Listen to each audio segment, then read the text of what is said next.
And in today's episode, we are going to be talking about decentering men and building a life that doesn't revolve around romance. Oh, get them out of here. With this rising trend of decentering men, the aim is for women to cultivate joy, ambition outside of men. When we center men, or when we allow something to be centered that we don't necessarily have a say in, we can often feel like a caged bird. Maybe they have put this unspoken pressure on you to like constantly be prim and proper because a man could be watching, girl. We're decentering men, we're getting rid of men. Completely. We're just getting rid of men. It's not, decentering men is not about getting rid of men completely. It's about changing their position in your life. You finally get the man whose gaze you've been trying to satisfy, and you know that culture has told you this is the sort of man that exists, this is the thing that a man wants, and then you get the man that God has given you and it's like he's not like that. Oh no, you know, and now what?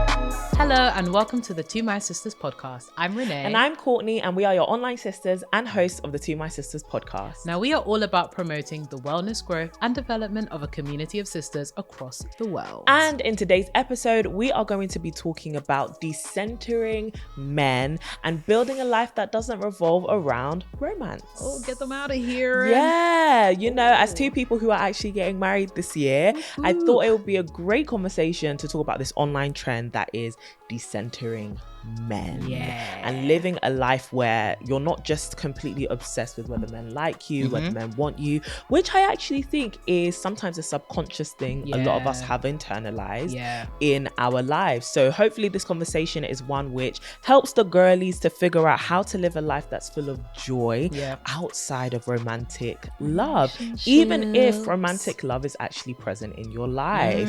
Very. So my first question is, what are some of the subconscious ways that you think society has programmed women into centering men in the first place? That's a great question. And I love the fact that you started with subconscious, because as you mentioned, it's very easy for people to think that it's a conscious thing, right? Pick-me's are running rampant across the internet streets as well as in person. But oftentimes we don't clock that we center men in the more subconscious ways rather than the conscious ways. And I think it's very important to drop in the term male gaze, which is something that a lot of people are familiar with. It's something that's been thrown around. I believe it was coined in 1975. And it basically speaks to the ways in which masculinity, malehood, men have been centered, not just in our individual relationships, but actually society at large. So the different spheres that this can play out in, it can play out in the media, it can play out in our fashion choices, it can play out in our careers and the way that we are viewed in all sorts of different landscapes, especially within a professional setting. Women who feel as though, you know, they have to compromise at work, especially because they are often scared, either consciously or subconsciously, about the way that they are being perceived. And that, a lot of people don't realize, is a function, or rather a consequence, of the male gaze. Because essentially the male gaze trains us to be hyper conscious of the way that we're being perceived, not just by men, but also women that have internalized the male gaze. So in the back of our minds, we're constantly thinking, how am I being received at work? Am I being too pushy? Am I being too aggressive? Am I being too insert adjective that we often associate with masculinity? And it's a shame because, especially with things like patriarchy and the predominance of men and a lot of like institutional spaces that actually prioritize men in these spaces, these are often the traits that are helpful to helping you get ahead in the professional space. So it's not necessarily a bad thing to be aggressive or individualistic, especially in the professional workspace, because a lot of us need to do that in order to get ahead in our careers. But oftentimes as women, we second guess ourselves because those are, again, associated with masculinity, and therefore we don't want to be perceived wrongly. So we're constantly thinking about, okay, how are we being perceived? Whereas for a lot of men, they're not thinking about that at all. They're literally just existing. So that's one of the ways that subconsciously the male gaze can play out, at least in the professional space. It's that hyper consciousness of, how am I being perceived by people around me? Other places that it can play out in: media. I think social media is such a big one and probably one of the more obvious ones, right? It is making sure that you are presenting yourself in a way that is desirable, whether or not you have a romantic partner or not. So for the single ladies, I know, again, there's the extremities of the pick Misha, which is the girl that is, you know, taking the unpopular, controversial opinions, where she is basically supporting a lot of masculine, I guess, thoughts and feelings that a lot of folks portray online. And not necessarily because she agrees with them, but more so she wants to be picked, or she wants to be seen again in a positive light by men. That is, for the pick Mishas, that's their own that they need to unpick, literally. And I wish you all the best in such endeavors. But it even comes down to, I know we banter about it, but the angles that we decide to portray ourselves, or the angles we decide to use on social media. So the way that we pose for pictures to try and flaunt certain body parts because we know that the man them are going to be looking, whether we want to admit it or not. There are certain ways that women can portray themselves because they want to come across as desirable. It may not be that they're consciously thinking, oh, like, I'm putting myself out there because I know man them are watching, but it's so ingrained in us sometimes that we know that, you know, this is popular. But I think when we do a deep dive as to why are these things actually popular, where is the root of, you know, angling yourself in a certain way so that we can see a little bit more bum and breast, we can trace it back to the male gaze too, really. And it's tough because nobody wants to feel like they are pandering to desirability politics.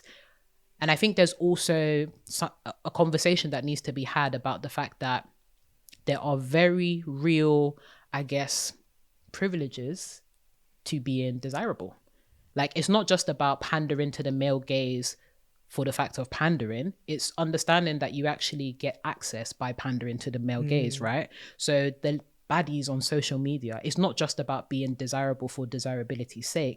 They get access to resources, they get access to opportunities. It really is a deeper thing about positionality as well, and goes above and beyond just making sure that guys think that you're cute. It actually opens up a whole bunch of resources that have been positioned that way and are in alignment with the male gaze. We've spoken about this when we talked about one of our episodes where we talked about like BBL culture and surgery and all of that stuff. It's not just about surgery for surgery's sake, but understanding that as women operating in a male dominated society, aligning yourself to the male gaze and desirability politics means that you have access to resources, not just access to top tier men, but actually access to, you know, financial incentives. You get access to media opportunities. You get access to a whole myriad of opportunities by virtue of just being desirable. So those are some of the ways, non-exhaustive list, but some of the ways that subconsciously we can pander to, or we find ourselves in the space of, I guess, pandering to the male gaze. But I would love to hear what you think as well. I think you've really illustrated how it manifests, and like that's really accurate, I think, to what we see depicted in professional spaces and the social media space as well. I think when it comes to programming, like the subconscious way society has programmed us, I think one, it's through a lot of cultural narratives we've been taught around preparing ourselves for marriage from a really, really young age, and kind of being subconsciously taught that as a woman, a lot of your value, and we've talked about this before, but about this actualization of your womanhood only really coming to fruition when you've gotten married or found a partner. And so for a lot of us, we grow up with that being our North Star of, like, you know, as West African children, it's always when you get to your husband's house, this idea that like you'll progress from your father's house to your husband's house inherently puts men at the center of your belonging. And I feel like for a lot of us, we've grown up with that at the back of our mind to some degree. You know, you're learning to cook so that you can be a better wife. You're learning to clean so that you can be a better wife. It's never just about your own self-care. It's never just about, you know, being a functional adult. It's attached so much to your relationship to a man.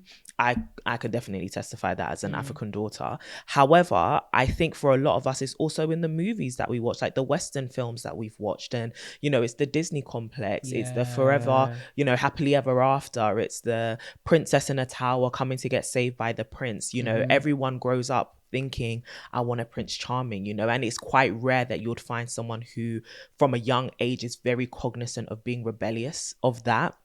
And so for a lot of us, our experience is maybe it's not until we hit like 16, 17, 18 where we become more privy to things like social and political issues that we actually start rebelling against things like that and those kind of narratives and social pressures. So that's a good amount of our life in our formative years, which has been framed by wait for your Prince Charming to come with the glass slipper, kind of Cinderella and Snow White and all of these other people who kind of show you that like life is good, but it's better when you find a man or when the man finds you. And so I think we all grow up, you know, we have our crushes on our celebrities and we do all of these things. And I think even through like finding our identity in those teenage years, I feel like a lot of the coming of age story revolves around wanting to be liked. Like a lot of what we see in films, in shows, in like our favorite things to watch is people dating, people trying to be liked, people, you know, I think to like That's So Raven, I think to Friends, I think to like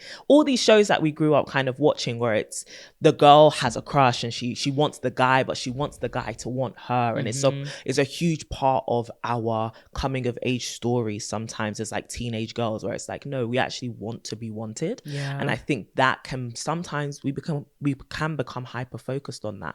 And that becomes such a huge part of our self-esteem. I think that's just some of the ways we see it played out, you know, like I remember when Tiwa was having her episode on confidence and she was saying like, who said that insecurity has to be a rite of passage for teenage girls? And I think it's very similar. So I was like, okay, let me serve in church. So I started serving as a youth leader in church. And so every Friday I would go and hang out in this little basement in a community center and just talk with girls that were aged 16 to 17. And I noticed that they had the same issues that I had back when I was a teenager. So rewind before the job in Oxford, Tiwa as a teenager was very insecure. Her mind was very negative. She literally lived on the approval of other people. Like my whole existence was, I have to prove my worth through my grades or I have to prove my worth by other people liking me. And that was the world I existed in. So my mind was so messy because it was so negative. But I just thought, oh, my mind is my mind. There's nothing I can do about it. That's just the way things are. So that's the mind I was living with and carrying on with until I had my aha moment, which we can talk about later. But yeah, so I got there and I'm seeing the girls are insecure and not confident. And I'm like, how is it that almost 10 years later, the issues I had at 16, 15, 13, the same issues I'm seeing in another generation of girls? I was like, this is not okay. Why has society normalized girls being insecure? It's not a rite of passage to hate yourself. Oh, that's so good. Hello. That's really good. Because we are actually born loving ourselves. So at some point, the world teaches us to hate ourselves because it sends us messages like, you need this, then you'll be worthy. Like for a lot of us, centering the male gaze was a rite of passage as a teenage girl, you know? And so I think for the majority of us, we haven't actually unlearned those subconscious embedded thoughts around, if men like me, that boosts and bolsters my confidence, or, you know, I want to be so desired for a man because it fulfills a longing in my womanhood, right? Or that's when I'll actually feel like, yes, I've made it in society. And I think it causes a lot of women to hold themselves back because they don't want to be scary. They don't, and as you were saying, like they don't want to be scary. They don't want to be the one that no one wants. They want to be picked, right? And it's a huge part of feeling like you're good enough. Like if we're gonna keep it real, a lot of people want to feel like they're just good enough. And like if you're somebody as well who you want that attention, or like you like men, like, and which you want okay. them, and that's completely fine, and you want them to like you, it's like, why don't they like me? You know, it can become a huge root of your insecurity and your doubt, and like fear, like genuine fear comes up in you, which is, am I ever gonna find someone? Is anyone ever gonna want me? And so sometimes I find that because of fear, people play more into these things and they evolve into pick me's and they do all of these things. And so because of that, we've been seeing a lot of people online talking about how in order to live a life really full of joy for women, they need to start decentering men, because for a lot of us, the centering of men is actually at the root of a lot of our dysfunctional relationships with other women. Yeah. Right. So good. So it affects our relationship sometimes with matriarchs. So our mothers, our aunties, our godmothers, whatever, like older figures in your life. Maybe they have put this unspoken pressure on you to like constantly be prim and proper because a man could be watching, girl, you know, get yourself together, make sure your hair's done, your nails done. And suddenly it's like you're being surveilled because of men. And even if the men aren't present, the women are doing the surveillance. So for a lot of us, it really does bring dysfunction into our female relationships. Yeah. For some of us as well, it's hard to coexist with your own peers who are women, who are maybe men obsessed or boy obsessed, because it's like all they talk about is men. It's just guys. All they talk about is romantic relationships. And maybe you don't want to do that. Yeah. Maybe you want to talk about politics, you know, the have economy. A bit of chin wag. You know, just everything. I think there's this interview with Jada Smith where it's like, and then all my friends will be talking about the latest, and I think we should all think about the state of the world's economy. Yeah. Literally, it's that, like, we should all be thinking about different things. So with that being said, why do you think a lot of... Actually, let me rephrase that question. With this rising trend of decentering men, the aim is for women to cultivate joy, ambition outside of men and the male gaze and satisfying it and being picked. And so how do women practically do that though? Because you can hear really cool phrases, decenter men, but like, how do you actually do it? And what is the aim of it? Yeah, no, that's such a beautiful question. I think first of all is understanding how the male gaze or how the obsession with men has impacted your life. Because I think, first of all, it really impacts our lives very differently. I think you outlined a whole bunch of very relevant experiences that quite a lot of women resonate with, but sometimes we actually don't realize just how deep it goes. And as you were speaking, I was actually reminded of the poem by Maya Angelou, When the Caged Bird Sings. And when we center men, or when we allow something to be centered that we don't necessarily have a say in, we can often feel like a caged bird, right? It functions almost like a prison, in that everything that we see or everything that we do is encapsulated by whatever it is we've decided to center. So I think understanding, okay, cool, where has the male gaze actually infiltrated my life? Like, oh, am I the girl that is like boy crazy? Am I always constantly talking about, I went on a date with this guy? And nobody is saying, sis, that you should not be talking about dates. It is necessary to do CRB checks, right? And also, nobody is saying that you have to get rid of every single man in your life, because I've also seen some interesting TikToks and a whole bunch of really funny social media just posts where they're like, we're decentering men, we're getting rid of men. Completely. We're just getting rid of men. It's not... Decentering men is not about getting rid of men completely. It's about changing their position in your life. So how have you positioned men, masculinity or the male gaze, in a way that everything else that you do bows to it? And it really is about unfixing that foundation and removing that thing so everything else can thrive. So good. It also reminds me of, we're coming up with all the analogies, it's given, you know, we're thinking. It also makes me think of like a tooth abscess, right? Like, when you are in pain, or if you've had a toothache, that thing hurts. And that's the only thing that you can think about. Like, everything else pales in comparison. You're really just thinking about that tooth pain. But when you go to the dentist and they remove the abscess, sometimes they take away the tooth. It hurts for a while, but then you remember, oh my gosh, the sensation of being able to eat again without thinking about the pain, or the sensation of being able to speak without thinking about the pain. I think that's what unfixing the male gaze will feel like for a lot of people. It's getting rid of that pain, or getting rid of that thing that they've had to focus on or hyperfixate on for so long, that it's prevented them from really experiencing the true sensations that life has to bring them. So for a lot of us, practically, it is an unfixing. It is looking at, for example, the way that you dress. One of our really good friends, Adela Afadi, she had spoken to us about, you know, dressing for the female gaze, right? And she has she's literally fashion inspo, guys. Like, the way she dresses, fantastic. But in doing that, it really is about going on the journey of self-discovery. What are the things that I actually like and I actually value outside of how desirable I am perceived to be? what does it feel like to actually focus on the sensations that bring me joy as well? And this will often be on a spectrum. For some of us, we might be so far gone that it's actually very difficult for us to say, oh, I really like this outside of the male gaze, or I really like this outside of men. And again, this is not to remove men completely. I think there will always be a part of us as women, as individuals, that will always want to be liked by other people. In essence, a lot of us just need to go on a journey of self-discovery and really understanding, or at least giving ourselves time and space to discover what are the things that bring me joy, and really going full throttle on everything. I think you said earlier on how sometimes, you know, when we're pandering to the male gaze or when we are trying to be desirable, we hold ourselves back. And I think every woman should go through the process of going for it in at least one area of their life, really going for it, no holds barred, no holding back, and just experiencing what it feels like to do something for them.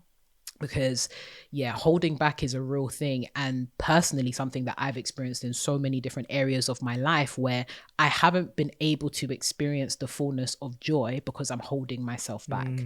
And it's very funny when we talk about like what you were saying earlier around like, you know, us making sure that we're presentable and prim and proper, not realizing that, especially in romantic relationships and the relationships that we desire to have, the truest and most authentic relationships that you have with a man or even an individual, anybody, will require you to get past the performance of the male gaze or the performance of patriarchy, the performance of being the perfect woman. If you're so focused on trying to present well, what will happen when there's a chink in your armor? What will happen when the mask slips? What will happen when you don't have the energy to keep up appearances? The relationship will falter because you've actually presented yourself falsely. So it's actually necessary for us as women to really focus on creating a life for ourselves and creating a conception of ourselves where we exist outside of the performance, because that's actually what's going to help us the most in these romantic relationships, but also in our friendships as well. And it sounds so like basic, but sis, you gotta go outside and touch grass, you know? Like actually go outside and touch grass. Like what are the key sources that are infiltrating or influencing you? If it is social media, sis, go outside. Like put the phone down, go outside. If it is, you know, parental concerns, or if it's like culture, get outside and engage with other people that are from different places and different cultures to you. I found just even interacting with folks that are very, very different to me from very different places, you realize that, wow, the way that they even interact with men or the way that they interact with patriarchy is so, so different. And sometimes it's about broadening your horizon to really understand, oh my gosh, I'm going for a similar thing as this person, but they've interpreted it differently, or, you know, it's impacting them differently. I think also just, like spending time prioritizing, finding out what brings you joy. So if it is reading, you might want to put the romance novels down just for a season, and really spending time rediscovering yourself and seeing that as a worthwhile priority as well, that actually requires time during your week. And I think the last thing that I'll say is sometimes it's really good to do an audit and actually ask your friends to check you. So before being in a relationship, during being in a relationship, I oftentimes ask my friends, like, am I doing too much? Not to like censor me in terms of like, you know, speaking about my relationship or speaking about the fact that I like men or this guy that I've, you know, fallen in love with or whatever. But sometimes your friends can also give you a reality check and enable you to see things that you don't necessarily see. So it's like, okay, sis, do you think that I talk about boys a bit too much? Oftentimes a friend that will love you will tell you, babe, I love you so much, but you seem to be obsessed with the man them. Like you need to leave them alone. And that's really great information and that's really great insight that you otherwise would not have had you not asked the question. So be curious, like ask your friends, ask the people around you, like, what do you like feel about me? What do you know about me? What are the things that I'm engaging in? Do you actually think that I talk about guys too much? Do you think that I'm dressing a bit, you know, do you really think that this is my personal style? Do you think that I'm dressing in a way to just catch man? Like sometimes you have to have those real conversations with your friends. But yeah, that's what I would say. But would love to hear what you have to say. Yeah, I completely agree. And I think even for somebody who may be wanting a romantic relationship, because I think it's not lost on me that like it's a desire, and it's a good desire to actually have. And like you said, like there's nothing wrong with liking men and wanting a man to like you back, right? Absolutely. But I think it's in that it's like the centering of men and the way that we are subconsciously and sometimes even like overtly programmed into bowing to it. It kind of trains us to want to satisfy all men. And it's like, especially when we look at social media and digital culture, a lot of the conversations around men want this, men want that, and it's so generalized that you're now trying to like appease a general population. And that's what's so restrictive about it, because you can actually never please everybody. And I think because the wave of culture is always changing, what is in and what is out will always, it's like a revolving door. One day you're accepted, the other day they don't want you. Hey sis, so before we get back to the conversation, you know we had to help a sister out, so we have a ding ding ding, say it with me, dilemma. Okay, let's get into it. Hi sisters, I need your help. 3 years ago, I moved to a new city for university and met one of my best friends. From the start, he was attracted to me. Love that for you, babe.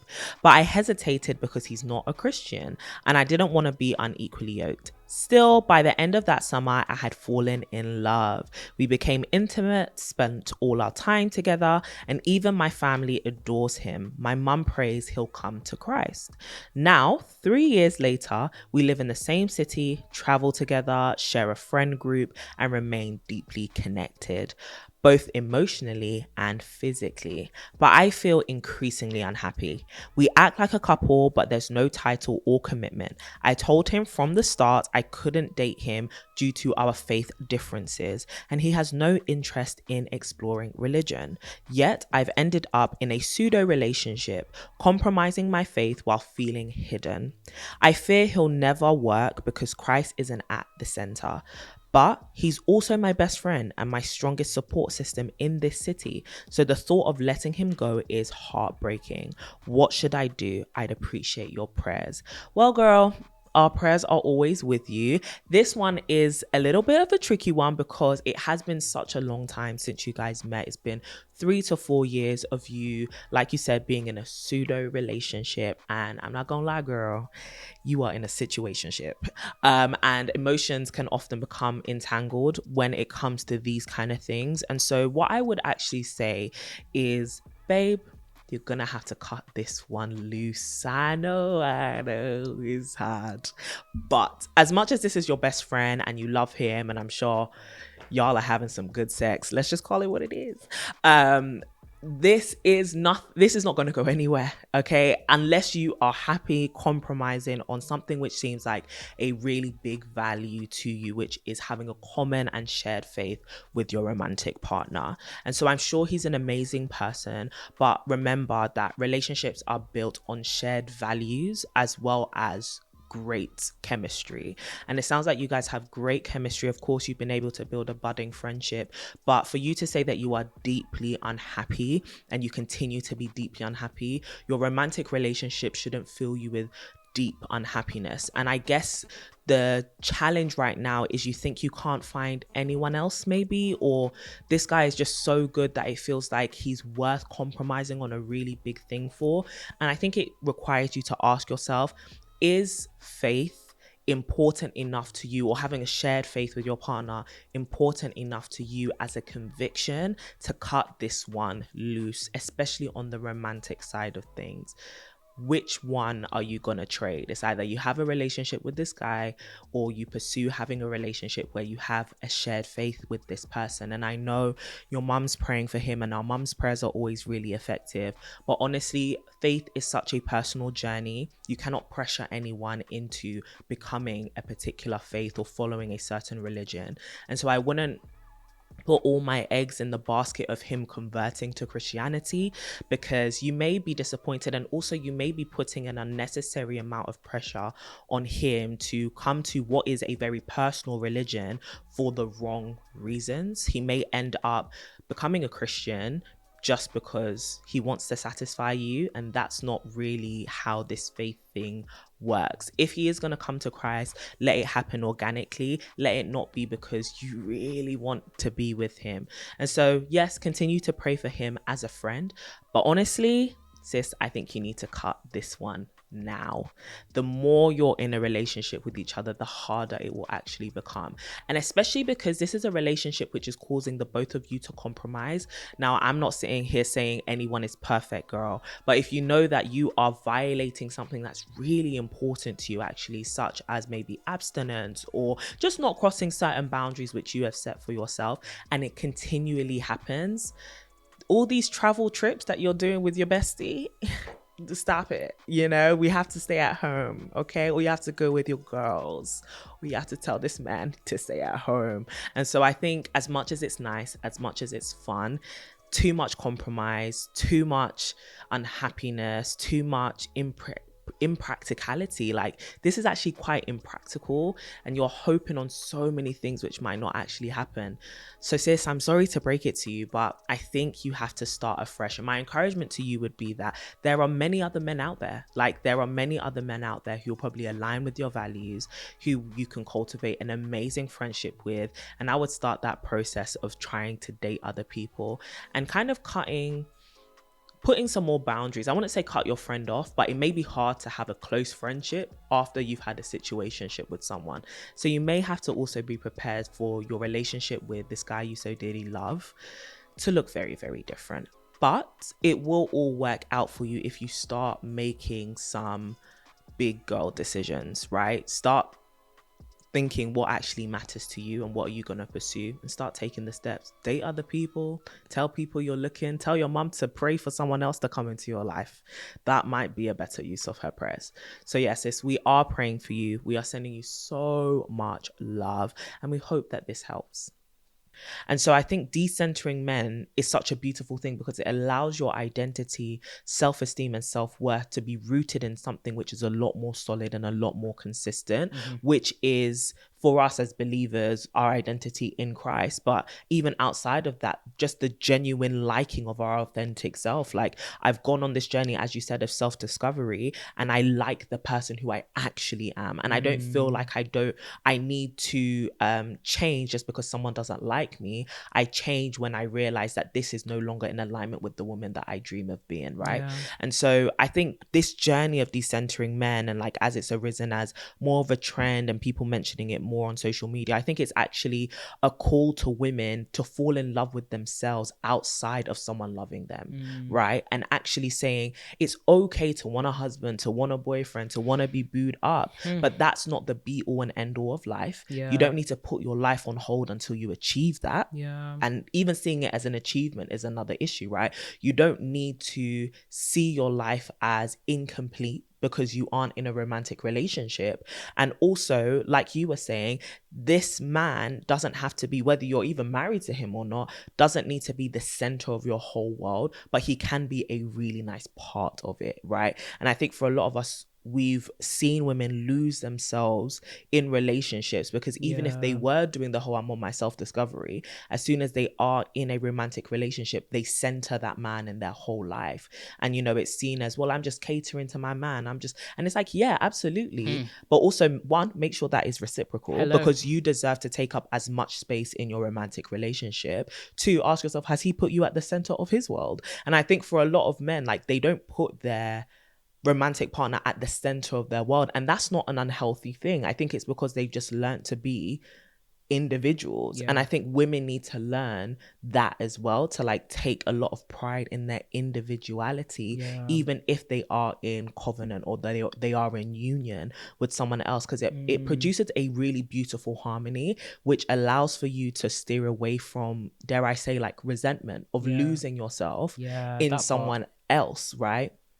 And so I think it's a beautiful journey for women to go on. I think it can coexist with pursuing romantic relationships. And I think what it can look like practically is, okay, girls, I am trying to date.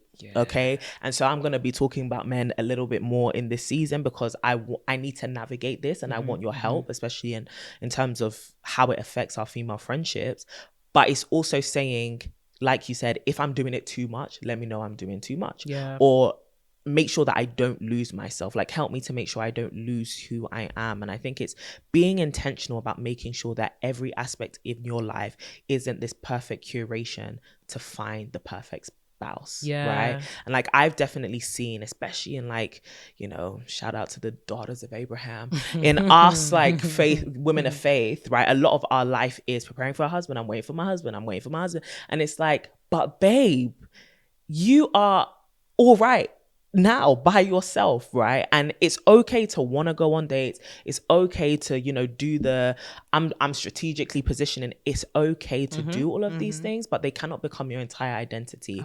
They cannot become your sole purpose. Like there's still talents and unique things in you and dreams that you have that you want to explore that you don't need to put on hold because, oh my gosh, I'm not married yet, or oh my gosh, I'm not a mum yet, or I haven't done these things which are the quintessential markers and milestones of womanhood. And so I think it's also detaching a lot of our milestones of success from romance, right? So like a lot of us mark the milestones of our life, wedding day, becoming a mum, like all of these things, and it's like, yes, these are amazing things, like beautiful things. And I understand why they will be milestones in life if you've experienced them. But we also shouldn't put all of our joy and hope onto those days, which for some of us may never come, you know? And it's not to say like that in a bad way, but it's also to say, have you found contentment outside of these things? A lot of women struggle to be content with their lives when they're single because society tells us you being single is a problem,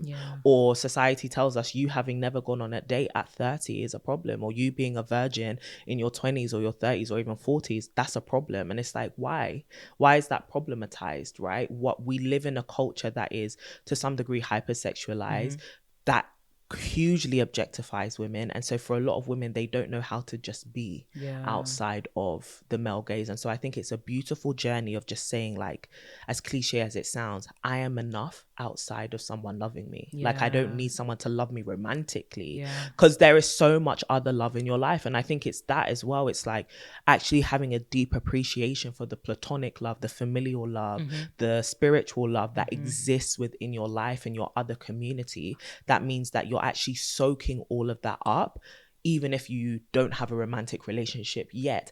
And even when that romantic relationship comes into your life, you still have a deep appreciation for the variations of love that exist around you, right? Like now that I do have the man, I'm not just dashing away my friends, you know? Now that I do have the man, I'm not just completely isolating myself away from community and places which have been bedrocks of affection and support for me.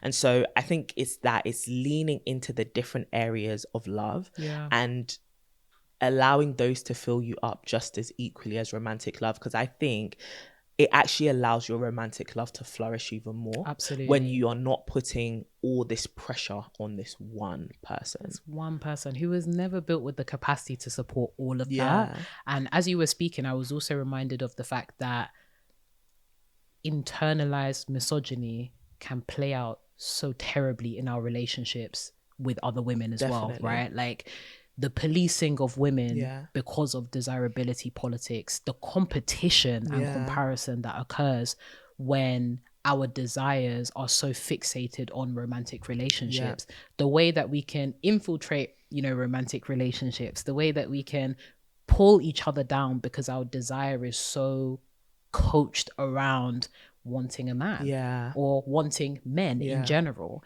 And so I love that you were talking about actually prioritizing platonic relationships and platonic friendships rather than deprioritizing them, or dare I say it, forsaking them for romantic relationships or the promise of a romantic relationships. Because more time, it's not even like the man is not even necessarily in the picture, but we have still centered men in the way that we interact with our sisters. Oh, I can't hang around with her because, you know, I'm trying to get a man. I don't like the way that she dresses. It's in the, like, literally the smallest and the simplest things.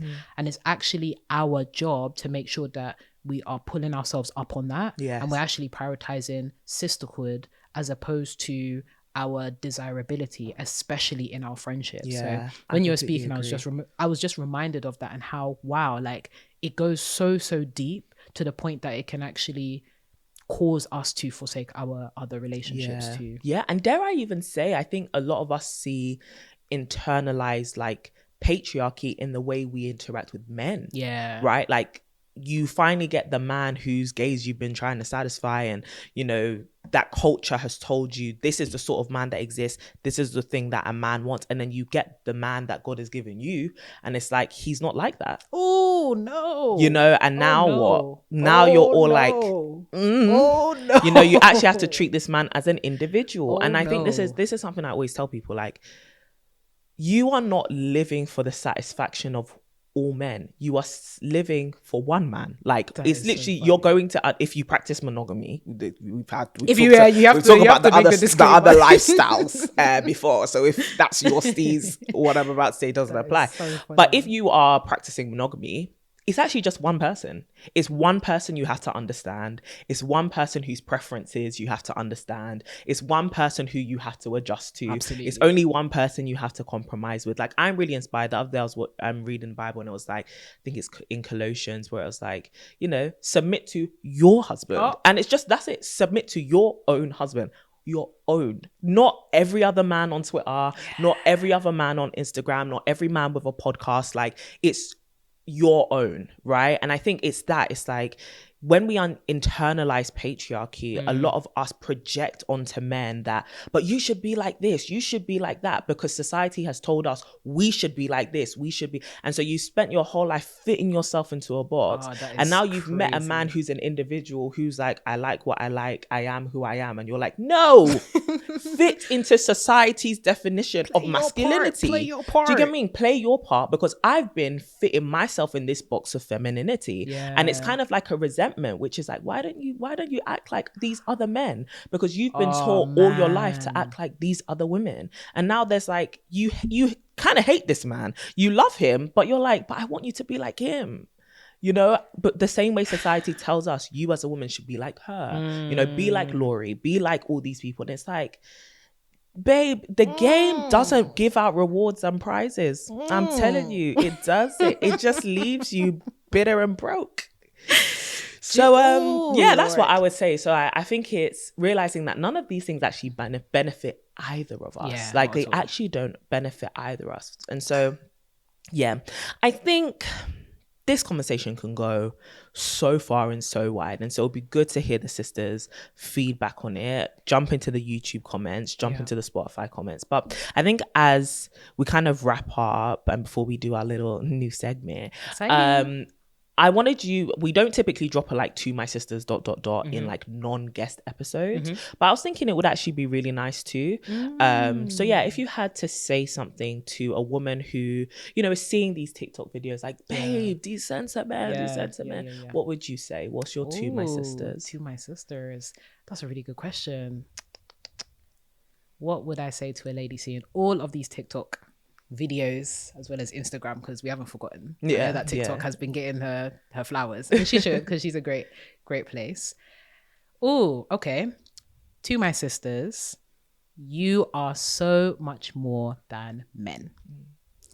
There is a whole life that is worth living that has men in it, but they don't need to be at the center. So spend time focusing your energy on holistically building a life that you will enjoy. Yes, it's so okay for you to like men, desire men, go out on dates with men, be friends with men, but make sure that you are not forsaking friendships. Make sure that you are drawing from multiple places when it comes to your happiness and joy and fulfillment.